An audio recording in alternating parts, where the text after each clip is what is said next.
Bonjour Philippe Vigier. Bonjour. Vous êtes porte-parole de l'UDI. Alors on va revenir sur toute l'actualité des dernières heures parce que elle est très chaude. Il y a d'abord eu la déclaration solennelle du président de la République à la télévision. Est-ce qu'il vous a semblé avoir tiré les leçons de tour des municipales? Écoutez, on va voir. François Hollande a parlé donc lundi, après cette déroute sans précédent aux élections municipales du Parti Socialiste, mais également de ses alliés. Et puis quand même, permettez-moi de dire que l'UDI a réalisé des scores formidables, puisqu'il y a 53 nouvelles villes de plus de 9000 habitants qui ont un maire UDI. Ça veut dire que sur les 150 villes qui ont été gagnées depuis 9000 habitants, un tiers de ces villes sont UDI.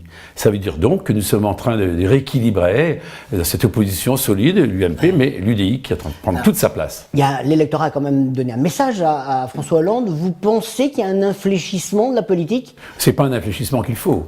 C'est plus qu'un message d'ailleurs, c'est un peu un tsunami qui est arrivé. Et François Hollande nous a dit qu'il avait entendu, on verra. Nous, ce que nous demandons, c'est une autre politique, pas simplement un nouveau casting gouvernemental, mais depuis 20 mois, les décisions prises par François Hollande, c'est quoi? Moins de pouvoir d'achat, plus de chômage, plus de précarité. C'est le contraire que propose l'UDI. Alors il a voulu garder le pacte de responsabilité. En même temps, il lui a adjoint un pacte de solidarité. Est-ce que ça veut dire qu'il a donné quand même quelques gages à la gauche de la gauche, qui avait marqué son mécontentement aussi dans ses écoutez, on passe de pacte en pacte, mais puisque vous parlez du pacte de solidarité, il avait été annoncé le 31 décembre. Nous sommes début avril. Rien, pour l'instant, sur la table. Alors qu'il y a urgence, je rappelle que Jean-Louis Borloo avait envoyé un courrier solennellement à Jean-Marc Ayrault lorsqu'il était Premier ministre, avec 12 propositions, en disant « Monsieur le Premier ministre, il faut baisser les charges rapidement et massivement, c'est comme cela qu'il y aura de la croissance et de l'emploi. » Ça n'est toujours pas fait. Alors maintenant que le Président de la République se rende compte que le pouvoir d'achat des Français a baissé, nous n'avons eu de cesse de le répéter à l'UDI, à l'Assemblée, au Sénat, en disant que depuis 30 ans, c'était historique qu'il y ait une baisse du pouvoir d'achat. Alors écoute, on verra. Il y aura une déclaration de politique générale la semaine prochaine à l'Assemblée et au Sénat. Nous voulons une nouvelle politique. On verra si oui ou non le message des électeurs a été entendu. Il y a un changement de Premier ministre, donc c'est sûr, Manuel Valls. Est-ce que déjà, ça vous paraît être un signe de changement? Écoutez, c'est un garçon qui a du talent, qui est courageux, qui a du dynamisme. C'est le plus populaire aussi de... C'est le plus populaire, c'est vrai, c'est le plus populaire. Et on sait qu'il est plutôt social-démocrate.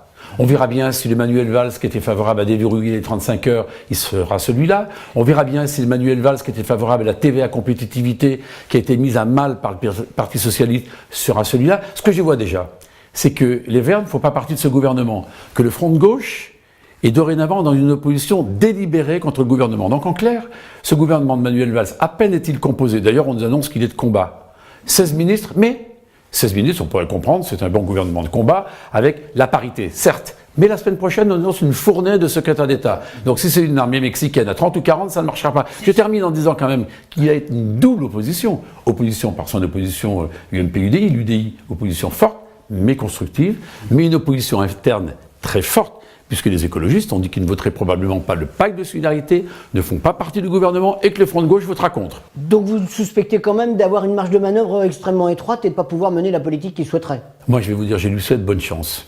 Je lui souhaite de réussir parce que nous aimons ce pays et on a mal quand ce pays souffre comme il souffre.